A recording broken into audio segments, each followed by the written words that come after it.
પક્ષને પેતા તો પોતાના ઉમેદવાર ઉપર જ ભરોસો નથી. જનતાની તો વાત જ જવા દો. કોંગ્રેસને ડર છે કે અમારા ઉમેદવારોને યા તો દબાવી દેવાશે યા ખરીદી લેવાશે, લાલચ આપીને કે કોઈ પણ ભોગે. દરેક પોલિટિકલ પાર્ટી પાછા એક જ્ઞાતિ જાતિ આધારિત ટિકિટ આપે છે. તો હવે જનતાએ નક્કી કેમ કરવાનું કે આ અમારા માટે રાઈટ ચોઇસ છે? તમે તમારા વિસ્તારના કોર્પોરેટર છેલ્લે ક્યારે ભેળ્યો તો કે ઓલી ગઈ ચૂંટણીમાં મત લેતા વખતે આવ્યા ત્યારે. ટીઆરપી કાંડ થયું રાજકોટમાં, અગ્નિકાંડ, સસ્પેન્ડ થયા. આ તો જેની ઉપર દાગ લગા કે FIR થઈ કે જે થયું એ તો અધિકારી ઉપર થયું ને. યસ. કોઈ કોર્પોરેટરે રાજીનામું આપ્યું સાંભળ્યું? અહીંયા પણ રાષ્ટ્રીય મુદ્દા પર પ્રચાર થાય છે અને અહીંયા પણ આ લોકો રાષ્ટ્રીય મુદ્દા પર મત આપવા જાય છે અને પછી એમ કહે છે કે અમારા રસ્તા નથી બનતા અને અમારી ગટરો છલકાઈ જાય. ભારતીય જનતા પાર્ટી 30 વર્ષથી શાસન ઉપર છે, તો અમે જો સારું કામ કર્યું હોય તો અમને મત આપજો. અમારે ₹1 પ્રચારમાં ખર્ચવાની જરૂર નથી. હવે નેતા જ ડરપોક હોય, નેતાના કાળા ધોળા હોય, નેતાની સબળાઈ હોય, નેતાને કોઈ ધમકાવી શકે, નેતાને જેલમાં પુરાવી શકે, નેતાને ફરાવ, તો એ નેતૃત્વ શું કામ? શા માટે તમે લોકો એવા સક્ષમ ઉમેદવાર ન રાખો જેનું કઈ થઈ જ ન કે થાય તો જનતામાં ઉહાપો થાય? અત્યાર સુધીનો માહોલ જોતા આપને શું લાગી રહ્યું છે? કઈ પ્રકારના પરિણામો આવે એવી શક્યતાઓ છે? ગુજરાતના ઇતિહાસમાં, સ્થાનિક સ્વરાજ્યની ચૂંટણીના ઇતિહાસમાં આ ન ભૂતો ન ભવિષ્યથી જેવી ચૂંટણી છે. નમસ્કાર, હું છું ભૂમિત જાની. આપ જોઈ રહ્યા છો સત્યાર્થ મંથન. સ્થાનિક સ્વરાજ્યની ચૂંટણીના મતદાનને હવે ગણતરીના દિવસો બાકી રહ્યા છે અને આ બધા જ વચ્ચે સૌથી મોટા જે સમાચારો અત્યારે ચર્ચામાં છે એ સમાચાર એ છે કે પ્રથમ વખત સ્થાનિક સ્વરાજ્યની ચૂંટણીની અંદર કોંગ્રેસ દ્વારા તેમના ઉમેદવારોને ક્યાંક અજ્ઞાત સ્થળે લઈ જવામાં આવ્યા છે. આ પ્રકારના સમાચારો વહેતા થયા છે અને તેનાથી તર્ક વિતર્ક પણ શરૂ થયા છે. હકીકતમાં આ સ્થાનિક સ્વરાજ્યની ચૂંટણી પાછળ આ બનવાનું કારણ શું છે? ઘણી બેઠકો એવી છે કે જે ચૂંટણી પૂર્વે જ બિનહરીફ પણ થઈ ગઈ અને સાથે સાથે આમ આદમી પાર્ટી, ભાજપ આ બંને માટે સામસામેની લડાઈ છે. કોંગ્રેસ માટે અસ્તિત્વનો જંગ છે. ત્યારે આ સમગ્ર મામલે મારી સાથે વિસ્તૃત ચર્ચા કરવા માટે વરિષ્ઠ પત્રકાર જગદીશ મહેતા જોડાયા છે અને તેમની સાથે આ સમગ્ર મામલે ચર્ચા કરવી છે. સર નમસ્કાર, આપનું સ્વાગત છે. જી નમસ્કાર મિત્ર. સર, આ સ્થાનિક સ્વરાજ્યની ચૂંટણીની અંદર પહેલી વખત અજુગતું બની રહ્યું છે કે કોંગ્રેસ દ્વારા તેમના ઉમેદવારોને અજ્ઞાત સ્થળે લઈ જવામાં આવ્યા પ્રકારના સમાચાર વહેતા થયા છે. પહેલા તો તમારી પાસેથી જાણવું છે કે શું આ સમાચારો કન્ફર્મ છે કે નહીં? કન્ફર્મ સમાચાર છે અને એનો અર્થ એ છે કે પક્ષો માટે આ સેમીફાઇનલ છે પણ ઉમેદવારો માટે ફાઇનલ છે. યસ. અભી નહીં તો કભી નહીં, એના જેવો ડખો છે. કારણ કે વિધાનસભામાં બહુમતીથી જીતવું કે સત્તાના સ્થાને બેસવું એ વિપક્ષો માટે અત્યારે જે આજની સ્થિતિ છે એ પ્રમાણે જોતા લગભગ એ સ્વપ્નિલ વાત લાગે. તો હવે સેમીફાઇનલમાં પ્રાણાંતે પણ લડી લ્યો ને જો નાનો મોટો હોદ્દો મળી જાય તો જાન છૂટે. ગંગનાયન ગોમતી તૈરા. એટલે પક્ષ માટે આ સેમીફાઇનલ છે પણ ઉમેદવારો માટે ફાઇનલ છે અને એને કારણે પક્ષોએ વ્યવસ્થા કરી છે કે આપણા ઉમેદવાર કમસે કમ ઉમેદવાર તરીકે તો રે, હારવા જીતવાની પછીની વાત છે. રાજકોટના 25 થી 30 જેટલા ઉમેદવારોને અજ્ઞાત સ્થળે લઈ જવામાં આવ્યા. એમાં ખાસ કરીને જેનજી જેને કહેવાય ન્યૂ ફ્રેશ, જે સિનિયર્સને હડસેલીને કે કાપીને કે બીજાને ટિકિટ આપી હોય એવા 25 થી 30 લોકોને લઈ ગયા. તમે કહો છો એનું કારણ શું છે? કારણ બહુ રસપ્રદ ને સારું પણ છે અને આમાં કંઈ રાજકીય રીતે ખોટું નથી. કારણ એવું છે કે અટણે પક્ષને પેતા તો પોતાના ઉમેદવાર ઉપર જ ભરોસો નથી. જનતાની તો વાત જ જવા દો. આપણે કોઈક સ્ત્રીને કુલટા કહીએ ત્યારે એક વસ્તુ સમજવી જોઈએ કે એક પુરુષ ચારિત્રહીન છે નક્કી થયો. સાચી વાત. તમે સ્ત્રીને કુલટા ક્યારે કુલટા થઈ? તમે એક પુરુષ ચારિત્રહીન થયો. તમે એક અધિકારીને લાંચિયો કયો છો ત્યારે એક વ્યક્તિ અરજદાર લાંચ આપે પણ છે ને, સ્વાભાવિક. એમ કોંગ્રેસને ડર છે કે અમારા ઉમેદવારોને યા તો દબાવી દેવાશે યા ખરીદી લેવાશે, લાલચ આપીને કે કોઈ પણ ભોગે. તો ખરીદી લેવાશે એનો અર્થ એમ કે તમે વેચાઈ જાય એવી વ્યવસ્થા છે. તો જો એ ના હોત તો આ હું તો એમ કહું, હવે જનતા છે ને સાહેબ 916 માર્કા વાળું પ્રતિનિધિત્વ ઈચ્છે છે. ખરબચડું નથી, એવું નહીં, બટકણું નહીં. જે રીતે ભારતીય જનતા પાર્ટીના પ્રમુખે અને આમ જો તો સીએમ સાહેબે પણ અમદાવાદમાં કર્યું છે. જેટલા ઉમેદવાર અમદાવાદના છે બધાનો ગ્રુપ ફોટો વચમાં સીએમ બેઠા છે કે લ્યો સંકલ્પ તમે જનતાનો. હવે ઈ પછીની વાત છે, પણ અમારા ગ્રુપ છે અને છૂટા રખડે કોઈ ચિંતા નથી. જો કે શાસનમાં છે એટલે જુદી વાત છે. કોંગ્રેસે અને આમ આદમી પાર્ટીએ એવું કહેવાની જરૂર હતી. મારી દ્રષ્ટિએ હું તમને એક એક્ઝામ્પલ આપું કે રાજકોટમાં ધારો કે શું થઈ શકે. 18 વોર્ડના 72 લોકો છે, 18 ચોખ્ખું 72, 72 લોકોને રોજ અડધી 1 કલાક ત્રિકોણ બાગમાં બેસાડવાના.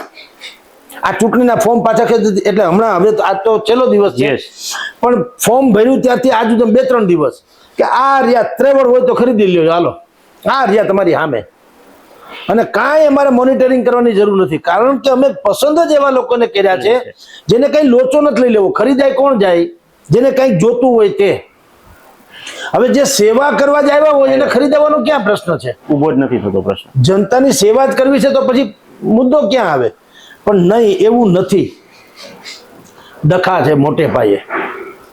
ધોરાજીના ધારાસભ્ય ભારતીય જનતા પાર્ટીના મહેન્દ્રભાઈ પાડલિયાએ કીધું કે નહીં કે ભાઈ અમે એમ કીધું કે તમારું ખરાબ ન લાગે કોંગ્રેસનું, કારણ કે એને ઉમેદવાર નતા મળતા.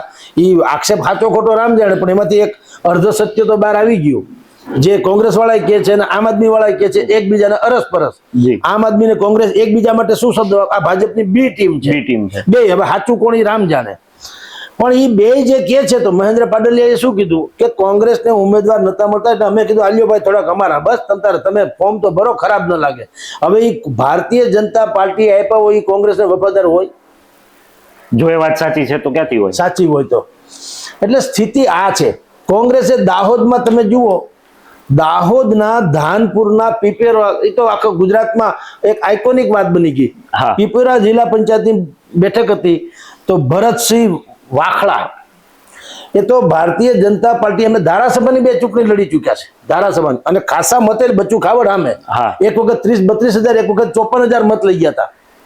તમે વિચાર કરો, એવો મોટો માણસને એ પેલા તો કોંગ્રેસમાં હતા, એમાં એનો મેળ ન પડ્યો એટલે આમ આદમીમાં ગયા. એટલે કોંગ્રેસમાં મેળ ન પડે, આમ આદમી ગઈ, કોંગ્રેસને ખબર ન પડી પણ રામ જાણે. આમ આદમીમાંથી પછી પાછા એ ભાજપમાં ગયા અને ત્રણેય પાર્ટીએ મેન્ડેટ આપ્યો. એ તો ફોર્મે ભર્યું, પછી ચૂંટણી અધિકારીને ખબર પડી કે એક જ વ્યક્તિ 3 પક્ષમાંથી કઈ રીતે લડી શકે. અને અંતે શું થયું, એને આમ આદમી અને કોંગ્રેસ એ બેને છોડી દીધા અને ભાજપમાં ઉભા રહ્યા. જે ભારતીય જનતા પાર્ટીની સામે લડ્યા તે અત્યારે ભારતીય જનતા પાર્ટી સાથે થઈ ગયા. પછી તમે જુઓ, ગોપાલ ઇટાલિયાએ પણ કીધું કે મહેન્દ્ર પાડલિયા કે છે એ વાત સાચી છે, ભારતીય જનતા પાર્ટીએ કોંગ્રેસમાં પોતાના ઉમેદવારો ઉભા રાખ્યા છે. બોલો, આમાં જનતા ક્યાં જાય એ તમે મને કયો. જનતાએ કરવું શું, કોને મત આપવા? કારણ કે તમે જેને મત આપો છો એન્ટી એસ્ટાબ્લિશમેન્ટનું, ધારો કે તમારા મગજમાં હોય સરકાર વિરોધી વલણ, અને તમે કોઈને મત આપો, પણ જે મત આપો છો એ જ પાછા ભાજપ વાળા છે, એવું તો આ કે છે ગોપાલ ઇટાલિયા અને મહેન્દ્રભાઈએ પોતે જાહેર કર્યું. એટલે આ વખતે જે આ ચૂંટણી જે છે ગુજરાતના ઇતિહાસમાં, સ્થાનિક સ્વરાજ્યની ચૂંટણીના ઇતિહાસમાં આ ન ભૂતો ન ભવિષ્યથી જેવી ચૂંટણી છે. જી, શું કામ છે? મેં તમને કીધું તેમ કે રાજકીય રીતે સેમીફાઇનલ છે. આના પછી ગાંધીનગરનો રસ્તો તય થશે. જનતાની નબ્ઝ એટલે નાડી એની શું છે, મન ટટોળવાની વાત છે. પણ ઉમેદવારો માટે આ ફાઇનલ છે કે અભિનય તો કભી જેવું. એટલે પહેલી વખત એવું બન્યું કે કોંગ્રેસ સહિતના લોકોએ પોતાના જે ઉમેદવારો છે એને 11 સ્થળે, ખજુરા જેવી વાતો છે, ત્યાં 11 સ્થળે રાખી મૂકવામાં આવ્યા. આ પણ એક ગજબનો ઘટનાક્રમ છે. જી સર, જે રીતે તમે કહ્યું કે આ ગજબનો ઘટનાક્રમ છે, બીજી સમજવાની વાત એ પણ છે, જો મતદાર તરીકે આપણે જ્યારે જનતા સાથે વાત કરવાની છે ત્યારે કે એમને મત શું જોઈને આપવાનો છે. જ્ઞાતિ જાતિની આપણે વાત તો કરીએ જ છીએ હરમેશ માટે, અને દરેક પોલિટિકલ પાર્ટી પાછા એક જ્ઞાતિ જાતિ આધારિત ટિકિટ આપે છે. તો હવે જનતાએ નક્કી કેમ કરવાનું? પક્ષ નહીં પરંતુ ઉમેદવારને જોઈને નક્કી કેવી રીતે કરવું પડશે કે આ અમારા માટે રાઈટ ચોઇસ છે? જુઓ ભૂમિતભાઈ, આ અત્યાર સુધીની ડિબેટોમાં થયેલો સારો પ્રશ્ન છે. અતિ હું એ જ વાત ઉપર હંમેશા ભાર મૂકું છું. તમે નેપાળની જનતાએ જૈનજી ઉપર ભરોસો મૂક્યો, એના પ્રધાને કેવા નીતિ નિયમો જાહેર કર્યા, વડાપ્રધાને, કે સરકારી મંત્રીઓ અને સરકારી અધિકારી બધાના છોકરાઓએ સરકારી સ્કૂલમાં જ ભણવું, સરકારી હોસ્પિટલમાં સારવાર લેવી ફરજિયાત, નહીતર અપરાધ. પ્રાઇવેટ આપોઆપ બે વસ્તુના ગુણવત્તા વધી જવાની, યસ શિક્ષણની પણ આરોગ્યની પણ. જી. જનતાએ શું કરવું જોઈએ, જે તમારો પ્રશ્ન છે એ જનતાએ પહેલા તો સૌથી પહેલા તો મત આપ્યો કે એને પોતાની જાતે એક નાગરિક તરીકે પેશ આવવું જોઈએ. એક્ઝેક્ટલી. કોઈ વાડાબંધી નહીં. આપણે જેમ વારંવાર કહીએ જેમ કે હું લેવાનું, હું કડવાનું, હું ચુવાળિયા ને તળપદા ને રઘુવંશી ને ભૂદેવ ને માઇનોરિટી ને દલિત ને છોડો કોઈ વાત, આયાતી ને ભાયાતી કુછ નહીં. તમારી ત્યાં ઉમેદવાર પછી ક્યાંય નો હોય, ગમે તે કાસ્ટનો હોય, ગમે તે વિસ્તારનો હોય, તમને એમ લાગે કે અડધી રાતનો હોકારો છે અને માણસ સમર્પિત છે, યુવાન છે, બેદાગ છે, ઝુંઝારુ છે, સક્ષમે છે, આ બધા જ પેરામીટર્સમાં એ ક્લિયર છે, યસ, એને મત અપાય પછી કોઈ પણ કાસ્ટનો કેમ નથી હોતો. પણ આપણે ત્યાં પ્રોબ્લેમ એવો થાય છે ભૂમિતભાઈ, મત આપતી વખતે આપણે બધી જ પેરામીટર્સની મેં હમણાં જે ચર્ચા કરી, બધા લેવા કરવા વગેરે, ટૂંકમાં જાતિ, જ્ઞાતિ, ધર્મ, પ્રદેશ, આયાતી, ભાયાતી એ બધામાં પડી જાય. કોઈ નાગરિક એમ નથી વિચારતું કે આ રોડનો કોઈ ધર્મ કે જ્ઞાતિ હોય ખરી. રોડ સિમેન્ટનો હોય અને મારે ને તમારે પરિવહન માટેની વાત છે. રખડતા ઢોર જે છે એ સમસ્યા જે છે, સમસ્યાનો કોઈ ધર્મ નથી, સમસ્યાની કોઈ જ્ઞાતિ નથી, સમસ્યાનો કોઈ વર્ગ નથી, સમસ્યાની કોઈ પણ જાતની બીજું પેરામીટર્સમાં આવતું જ નથી. સમસ્યા એ બિન સાંપ્રદાયિક છે. કદાચ નેતાઓને ઓછી ભોગવવી પડે એવું બને. બિલકુલ, નેતાનો તો ભગવાનની દયા છે. એને ક્યાં અહીં ગળામાં અત્યારે હું બેઠો કોમન માણસ છું, આગળ ગળામાં ખેસ પહેરેલો એટલે પીળો પરવાનો અમુક બાબતોનો. તો જનતાએ એ નક્કી કરવું જોઈએ કે આ ચૂંટણી જે અત્યારની છે, સ્થાનિક સ્વરાજ્યની ચૂંટણી છે, 9,960 કે 20 જેટલી બેઠકો છે, 35,000 સેવકોનો રાફડો ફાટ્યો છે. બધાને સેવા જ કરી લેવી જનતાની, ગમે એમ થાય. બોલો, સેવા કરવા હાટું મરણ હરણ થઈ ગયા. બોલો, એ કેવું કહેવાય? અને ખરા અર્થમાં જો આટલી મોટી માત્રામાં જ્યાં સેવકોનો ફાલ હોય તો અહીં રામ રાજ્ય ન હોય. તો મારા ઘરે હાથ પડે 3 કોર્પોરેટર પૂછવાનું આવે, સાહેબ તમારું નળનું શું થયું, નળનું શું થયું, નળનું શું થયું, સફાઈનું શું થયું, સફાઈનું શું થયું, સફાઈનું શું થયું. એને બદલે હું 3 ની 4 ઠેકાણ કોઈ ભોજ્યોભાઈ મળતો નથી. હું એટલે નાગરિકો, કોઈ હરામ બરોબર ક્યાંય આવતું હોય તો ચૂંટણી આની પહેલા આ વિસ્તારમાં અને દરેક પોતપોતાના વિસ્તારમાં, હું તો કહું ને, આમાં રેન્ડમલી સર્વે કરવાની છૂટ. તમે તમારા વિસ્તારના કોર્પોરેટર છેલ્લે ક્યારે ભેળ્યો હતો? તો કે ઓલી ગઈ ચૂંટણીમાં મત લેતે વખતે આવ્યા ત્યારે, 2021માં. બોલો, તો આનો મતલબ શું? આ કોર્પોરેટર એવું કયું પદ છે જેને કારણે તમારો વિકાસ થઈ જાય? તો કામ તો અધિકારી કરે છે. ટીઆરપી કાંડ થયું રાજકોટમાં, અગ્નિકાંડ, સસ્પેન્ડ થયા, આ તો જેની ઉપર દાગ લગા કે FIR થઈ કે જે થયું એ તો અધિકારી ઉપર થયું ને. કોઈ કોર્પોરેટરે રાજીનામું આપ્યું સાંભળ્યું? તો જેને નૈતિકતાનો કે માનદ કહી શકાય એવો હોદ્દો છે એ લોકો તો સુકામાં ચૂંટણી છે એ સમજાતું નથી, કોર્પોરેટર લાગે વળગે ત્યાં સુધી. અને એ સ્થિતિમાં પણ હવે યોજાય છે તો કરવું શું જોઈએ? જનતાએ નાગરિકી ફરજ બજાવવો જોઈએ કે મારે ત્યાં જે 4 ઉમેદવાર ઉભા છે, કોઈ એક પક્ષના, હું તો કહું મિક્સ ભેળ બનાવો.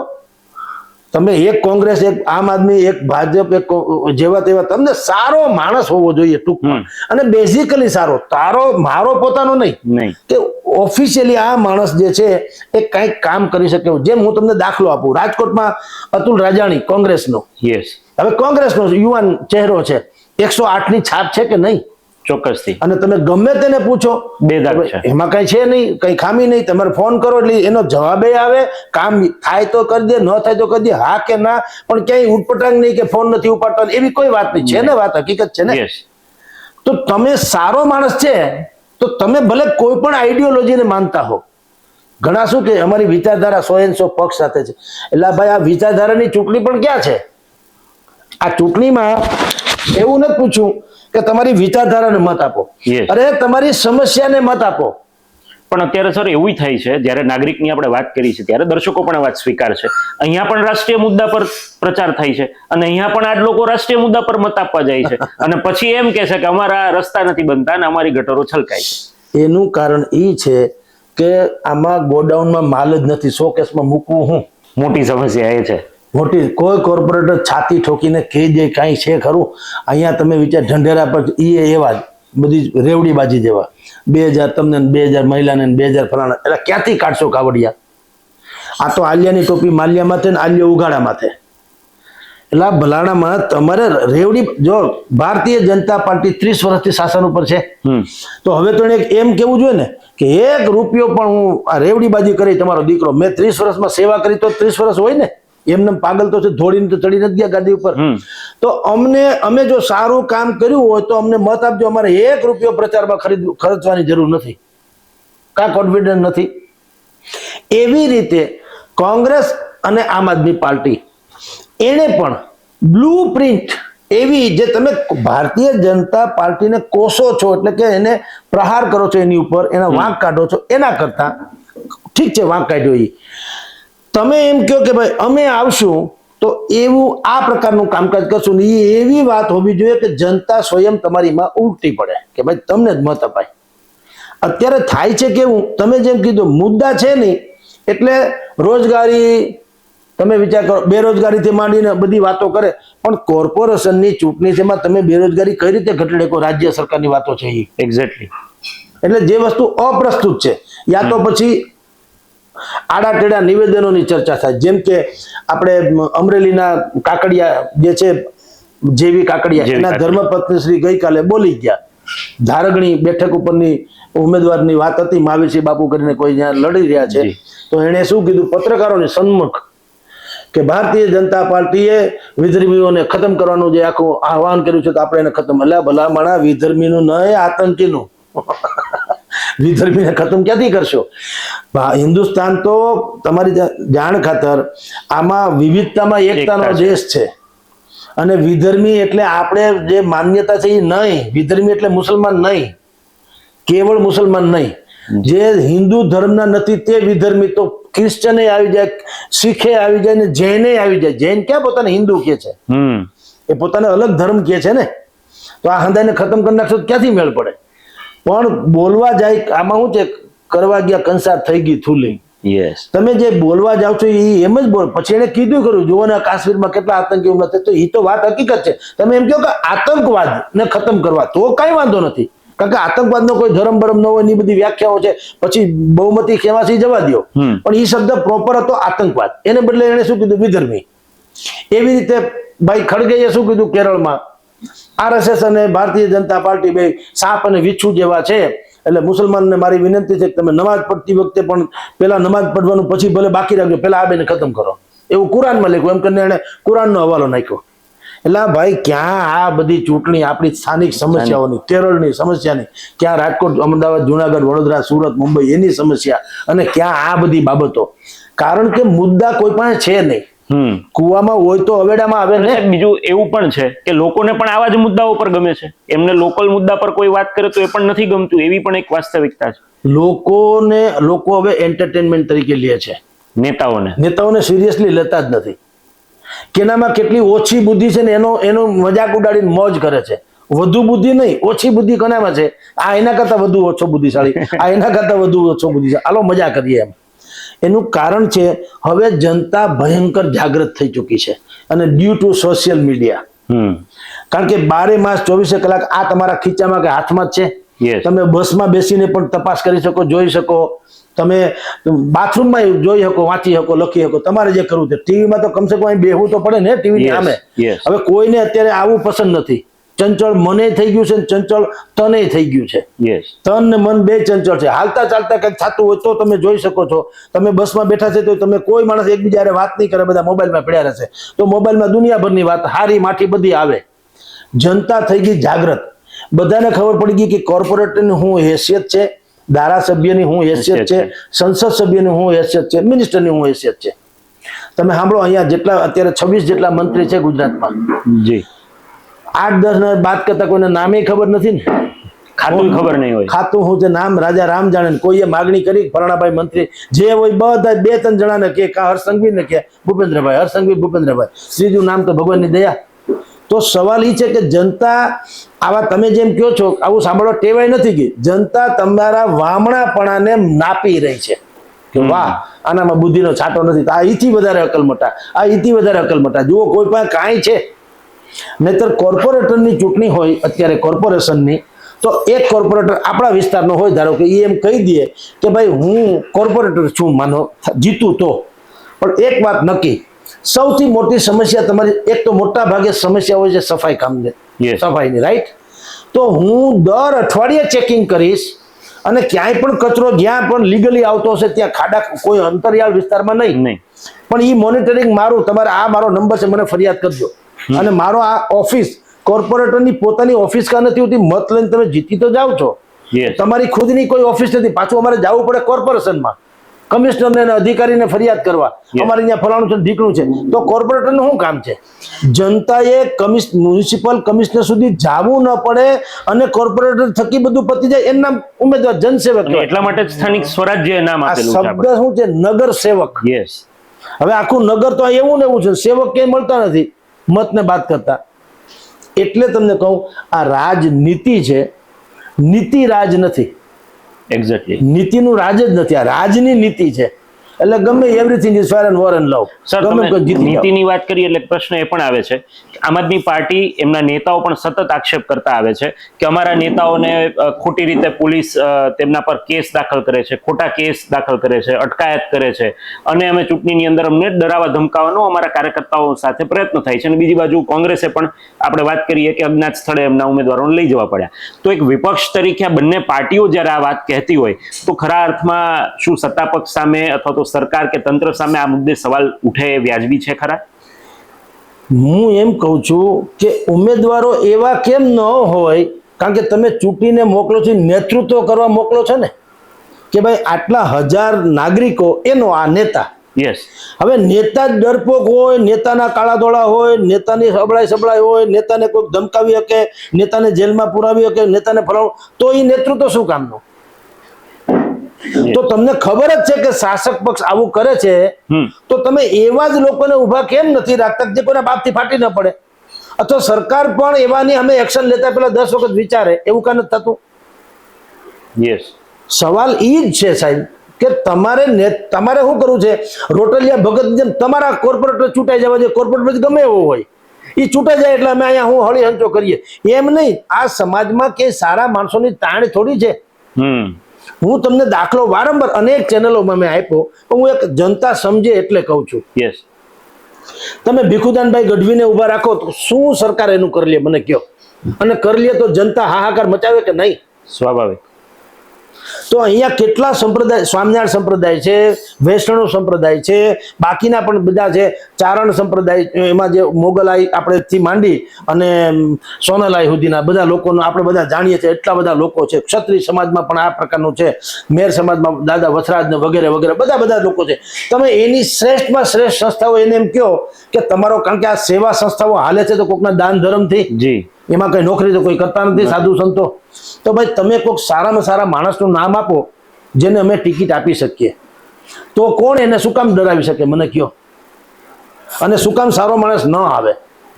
પણ તમે એક તો રીઢા જે કહી શકાય એમ તમારા ચોખલામાંથી બહાર નીકળતા નથી, જેની ઉપર અમસ્તી પણ 2 4 5 ફરિયાદ યા તો હોય યા થઈ શકે એવી સંભાવના હોય, એને તો તમે ટિકિટ આપી હોય તો લાભ જોઈને શાસક પક્ષ એની ઉપર ત્રાપ ન મારે એવું કોઈ દી બને? ગરોળી હોય, ગરોળી એ નથી જીવડાને ખાઈ જતી? યસ. હવે એમ કહેવાય કે ભાઈ અમારે તો અહીંયા હરવું ફરવું અમારી મરજી પ્રમાણે થાય છે, તો ગરોળી અમને શું કામ ખાઈ જવું જોઈએ? એવું ન હોય, એ પ્રાકૃતિક નિયમ છે.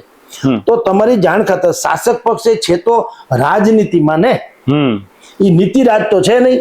તો તમને ખબર જ છે કે શાસક પક્ષ આવું કરી શકે, તો શા માટે તમે લોકો એવા સક્ષમ ઉમેદવાર ન રાખો જેનું કઈ થઈ જ ન શકે? થાય તો જનતામાં ઉહાપો થાય, એમ મારું કહેવું, પક્ષમાં નહીં.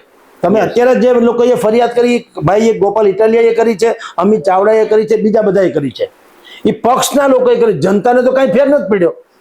નહીં તો જો જનતાની સેવા માટે ઊભો હોય અને એને જો કોઈ માણસ હેરાન કરતું હોય તો જનતાએ ઉહાપો મચાવવો જોઈએ ને, કે ભાઈ અમારા સારા સેવકને તમે કઈ રીતે હેરાન કરી શકો? પણ જનતાને ખબર છે કે અમારો કઈ છે તે પક્ષનો છે. અને મોટા ભાગના ઉમેદવારો શું કે છે? અમે પક્ષને વફાદાર રહેશું. કોઈ જનતાની વાત જ નથી કરતું. કોઈ ભલામણા કોઈએ કીધું કે અમે ભાઈ જનતાને, પ્રજાને વફાદાર રહેશું, પક્ષને નહીં. પક્ષે ટિકિટ આપી, નેતા તમને બનાવે છે મત આપીને, જનતા બનાવે છે. એટલે બેઝિક ડિફરન્ટ આ છે. એટલે કોઈને કઈ ફેર નથી પડતો. બધા આને કાયદેસરનું થ્રિલર નાટકની જેમ બધા જુએ છે.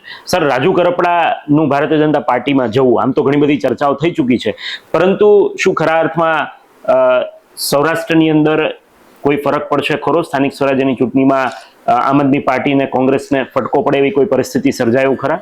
જો ન પડતો હોત તો એ ચર્ચાનો મુદ્દો ન હોત. એક્ઝેક્ટલી. એમ તો કરશનદાસજી ભાદરકા વાળા પણ નીકળી ગયા ને.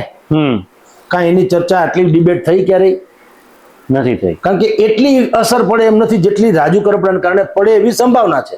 ઓકે. આમ આદમી પાર્ટી ના પાડે છે કે ભાઈ અમને કોઈ ફરક નહીં, અલબત્તા એમ એ એનો અધિકાર છે ના પાડવાનો. પણ જો કોઈ પણ પ્રકારની કઈ અસર પડવાની ન હોય તો એની નોંધે કોઈ શું કામ લે? બરાબર. તો કેટલાય લોકો અત્યારે તમે જો હાથ પડે છાપામાં નથી આવતું, આટલા 25 થી 500 જણા આમાં ભળી ગયા, 300 જણા આમાં નથી, ટિકિટ નથી મળીને આમ ને તેમને રાતોરાત વિચારધારા બદલાઈ જાય છે. ખાલી ખેસ પહેરીને ઘડી ફોટો આવે ટીવીમાં, બાકી રાજા રામ જાણે કોણ છે કોઈને નામે ખબર નથી. યસ. એને કહેવાય ફેર ન પડે. એવું ફેર પડે છે એટલે જ ચર્ચામાં છે. અને ફેર કઈ રીતે પડે? આમ આદમી પાર્ટીમાં ભારતીય જનતા પાર્ટીની વિરુદ્ધમાં જે કિસાનોના મત હતા એનો પાયાનો કાર્યકર રાજુ કરપડા હતા. એણે કિસાન નેતા તરીકે પોતાની છાપ ઊભી કરી. એટલું જ નહીં, આમ આદમી પાર્ટીમાંથી નીકળ્યા પછી એ આ ભારતીય જનતા પાર્ટીમાં જોઈન્ટ થયા તે વચ્ચેના ગાળામાં એણે 11 જેટલા કિસાન સંકલ્પ સંમેલન કર્યા. જી. અને એ સંમેલન શું જનમત એણે કેળવ્યો. આ તો ગુજરાતના ઇતિહાસનો શાયદ પ્રથમ બનાવ છે કે કોઈ ઉમેદવાર અથવા તો કોઈ નેતા એના સમર્થકોને પૂછે છે બોલો તમે કયો મારે શું કરવું. અત્યાર સુધી શું છે, આમ ટપકી પડે એકબીજા પક્ષ પાર્ટીમાં ઠેકી જાય, પછી જનતાને કોઈ ભોજ્યભાઈ પૂછતું નથી, એને ઈચ્છા પડે એમ થાય છે. આ કેસમાં એવું બન્યું કે રાજુભાઈ કરપડાએ કિસાન સંકલ્પ યાત્રા કાઢી તુલસી શ્યામથી શરૂ કરીને સુરેન્દ્રનગરના સુદામડા સુધી. બોલો ભાઈ. અને હજારોની સંખ્યામાં કિસાનો આવ્યા ખરા, ટીવીમાં આવ્યું જ છે, જગ જાહેર વાતો છે, મોબાઈલ ઉપર એ બધું આવેલું છે, ટૂંકમાં સોશિયલ મીડિયા તેમાંની બધે. એણે પૂછ્યું ખેડૂતોને, તમારા મૂળભૂત પ્રશ્નો હલ કરાવવાની ક્ષમતા ધરાવતા પક્ષમાં હું જાઉં અથવા તો કંઈક કરી બતાવું અને પછી જાઉં, તમને કઈ વાંધો ખરો? બધાએ કીધું તમે જ્યાં ફાવે ત્યાં જાઓ, અમે તમારી સાથે છીએ, અમારા કામ થવા જોઈએ. ઈ જનતાને પણ ધન્ય હો. તમે જુઓ આ પ્રકારની મેચ્યોરિટી, જેને નાગરિકી ધર્મ કહેવાય, એ જનતાએ એટલે કે કિસાનોએ એવું ન કીધું કે નહીં તમે આમ આદમીમાં જ રહ્યો, ભલે અમારા પ્રશ્નો પડ્યા રહીએ. એટલે ભાઈ પ્રશ્નો ઉકેલવા જોઈએ. પાર્ટી ક્યાં મહત્વની છે? અને પાર્ટી કોંગ્રેસ હોય કે ભાજપ હોય કે આમ આદમી હોય, એ કઈ દુશ્મન દેશની પાર્ટી થોડી છે. તો આઈને બધાની દુકાને ખેરકી, બધાનો વેપારે ખેરકો, બધાની નીતિએ ખેરકી, બધાને વાત છે જનતાની સેવા કરવાની. તો ક્યાં ફરક પડતા હે? હું તમારી ટીવી ચેનલમાં જોડાઉં કે બીજા ક્યાંકમાં જોડાઉં, કે મૂળ તો પત્રકાર તરીકે નોકરી જ કરવાની વાત છે ને. જનતાની હારી વાત જે છે અથવા તેના લાભની વાત હોય એ કરવાની વાત છે. બેનર તમારું હોય કે બીજા કોઈનું હોય, શું ફેર પડે? એટલે ઈ જનતાને પણ ધન્ય હો કે જેણે એના નેતાને કીધું કે ભાઈ અમારા સમસ્યા અમારા પ્રશ્નો ઉકેલાવવા જોઈએ, તમે ગમે ત્યાં જાઓ, અમે તમારી હારે છીએ.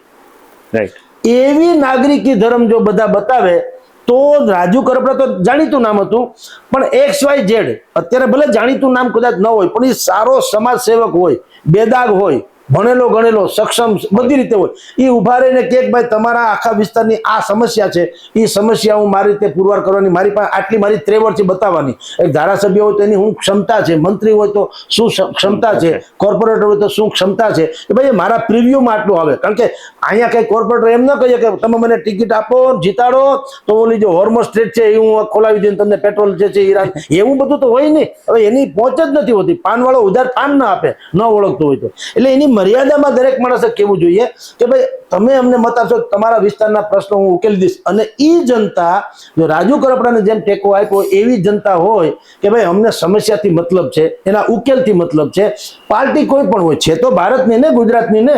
આ પાર્ટી પાકિસ્તાનની હોય તો આપણે માથાકૂટ છે. એટલે ભાઈ આઈને પછી આમ આદમી હોય, કોંગ્રેસ હોય તો ભાજપ, શું ફેર પડે? અમારા પ્રશ્નો હલ થવા જોઈએ. એક્ઝેક્ટલી. સર, અંતિમ પ્રશ્ન પર આવું તો આ ચૂંટણીની અંદર જે રીતનો માહોલ અત્યારે જામી રહ્યો છે, ત્રિપાખીયો જંગ, કોંગ્રેસ માટે અસ્તિત્વનો જંગ, આમ આદમી પાર્ટી માટે એક નવી આશા, અને ભાજપ તો હરમેશ ચૂંટણી મોડમાં હોય છે. અત્યાર સુધીનો માહોલ જોતા આપને શું લાગી રહ્યું છે? કઈ પ્રકારના પરિણામો આવે એવી શક્યતાઓ છે? જુઓ ભૂમિતભાઈ, 250 જેટલી બેઠક તો અત્યારે જ ભારતીય જનતા પાર્ટીની બિનહરીફ થઈ ચૂકી છે. 260 નાની મોટી. અને આપણે બધા જાણીએ છીએ કે તળિયાથી નળિયા સુધી જેનું નેટવર્ક હોય અને સત્તા સ્થાને પણ જે હોય, મોટા ભાગે એના તરફી જ વાતાવરણ બનાવી શકે. એક તો એનું નેટવર્ક, એની કાર્યકર્તાઓ અને બધાને ખબર છે કે શાસક પક્ષ જ કંઈક કરી શકે ને. યસ, આ વિપક્ષો શું કહે છે? આમ આદમી પાર્ટી અને કોંગ્રેસ જે ચૂંટણી ઢંઢેરા બહાર પાડ્યા, એણે શું કીધું? અમે સત્તામાં આવશું તો આમ કરી દેશું, એમ જ કીધું ને. યસ, એણે એમ કીધું કે સત્તામાં આવીએ કે ન આવીએ આટલા કામ તો અમે કરી, એવું તો છે નહીં, નહીં શક્ય પણ નહીં એ બને. અસંભવ છે. તો એનો અર્થ એમ છે કે તમે સત્તામાં હો તો બધું થઈ શકે. તો અત્યારે છેલ્લા 30 વર્ષથી આ સ્થિતિ છે કે એક જ પક્ષની એક હથ્થું સત્તા છે. તો મોટા ભાગે લોકો સમજે ને કે ભાઈ આટલી મોટી જેની પાસે સત્તા છે, બધા નેટવર્ક છે, તો એના તરફ આપણે મતદાન કરીએ અથવા તો એના મતદારોને મતદાન કરીએ તો કંઈક આપણે કામ ઉકેલાય. વિપક્ષમાં તમે ભલે વિપક્ષ મજબૂત હોવો જોઈએ ને બધું બરાબર, પણ મજબૂતનું ગુજરાતી ખાલી વિપક્ષ જ મજબૂત રહે ને અમારી સમસ્યા એમ રહે સબૂત રહે, એનો શું કામ? એ નહીં. એટલે બે પ્રકારની વાતો છે કે જેટલા વિપક્ષો આપણી પાસે અત્યારે મેઇન બે છે, બીજા અપક્ષો જુદી વાત છે, પણ જો ટકોરાબંધ ઉમેદવાર ઉભા રાખ્યા હોત કે જેમાં કહી શકવું જોઈએ, મેં તમને શરૂઆતમાં કીધું કે તમે ત્રિકોણબાગમાં રોજ 2 કલાક બેસાડી શકો જ્યાં સુધી ફોર્મ પાછું ન ખેંચાય ત્યાં સુધી, ફોર્મ ભરવાથી ફોર્મ ખેંચાવા સુધી, કે કોઈને એમાં ત્રેવડ હોય તો આમાં ખરીદી બતાવો, લ્યો અમારે કાંઈ સાંભળવું, આ બેઠા અમારા 74 1872 72 રાજકોટના આ અમારા ઉમેદવાર છે, ખરીદી બતાવો, જાઓ. જનતા સ્વયં તો ભરોસો કરે કે વાહ ધન્ય હો, પણ તમારે એને ક્યાંક લઈ જવા પડે, વખત છે ને ક્યાંક લલચાઈ જાય તો, ખરીદાઈ જાય તો, ફલાણું થાય તો પછી તમારા ખુદમાં તમને કોન્ફિડન્સ નથી, જનતા શું કામ કોન્ફિડન્સ રાખે? એટલે એક તમારે માનક, એક તમારે દ્રષ્ટાંત પૂરું પાડવું પડે, એમ મારું કહેવું છે. કોઈ ભાજપે કઈ દૂધે ધોયેલા છે ને આ બધામાં વાંક છે એમ નહીં, પણ હવે તમારે લડવાનું જ છે આ રીતે. તમારી અમે સક્ષમ લડત આપવાની તમારી વ્યવસ્થા છે, તો તમારે એક એવો દાખલો બેસાડવો જોઈએ કે જનતાને લાગે કે આ ટકોરાબંધ છે. દાખલો વિસાવદરમાં બેઠો ને, આખી કાયનાત ઉતરી પડી હતી તો લોકોએ જીતાડ્યા કે નહીં ગોપાલ ઇટાલિયાને? લોકોને ખબર પડી કે આ જે આપણી પાસે ચોઈસ છે, ભારતીય જનતા પાર્ટીનો ઉમેદવાર આમ આદમી, એ બેયને, કોંગ્રેસ તો દૂધમાં હતો, એનો કોઈ મતલબ નહોતો. તો આ બેયના મેઇનમાં બધાને ખબર હતી કે ભાઈ આના કરતા ગોપાલ ઇટાલિયા વધારે શક્તિશાળી છે કે સમજણો માણસ છે, તો જીતાડ્યા ને. એવો વિકલ્પ આપો. હવે એવો વિકલ્પ ના આપો ને ભાંગલા તૂટલા તમે કરો કંઈક પણ, ગમે એમ કરીને ટિકિટ આપી દો, ગઈકાલે તમારામાં આવી ગયો એને ટિકિટ આપી દો, આ તો ગજબ. તો બધા સમજે છે કે આ તો તમે તમારું ભલું કરવા આવ્યા છો, અમારું નહીં. એટલે સક્ષમ વિપક્ષ નહીં, વિપક્ષે સક્ષમ બનવું પડશે. યસ જી ચોક્કસથી સર, અમારી સાથે જોડાયા અને વિસ્તૃત ચર્ચા કરી બદલ આપનો ખૂબ ખૂબ આભાર. નમસ્કાર. તો આ હતા વરિષ્ઠ પત્રકાર જગદીશ મહેતા કે જેમને સમગ્ર મુદ્દા પર વાત કરી છે. આપના પ્રતિભાવો આ મુદ્દે શું આપ માની રહ્યા છો તો કમેન્ટ બોક્સની અંદર જણાવવાનું ભૂલશો નહીં. આ જ પ્રકારના સમાચારો અને અપડેટ્સ માટે આપ જોડાયેલા રહો સત્યાત મંથન સાથે. અત્યારે બસ આટલું જ, મને આપશો રજા. નમસ્કાર. સત્યાત મંથનની યુટ્યુબ ચેનલ સબસ્ક્રાઇબ કરવાનું અને બેલ આઇકોન પ્રેસ કરવાનું, સાથે જ સત્યાત મંથનનું ફેસબુક પેજ લાઇક અને ફોલો કરવાનું અને ઇન્સ્ટાગ્રામ પેજ સાથે જોડાવાનું પણ આપ ચૂકશો નહીં. અત્યારે બસ આટલું જ, મને આપશો રજા. આપ જોડાયેલા રહો સત્યાત મંથન સાથે. નમસ્કાર.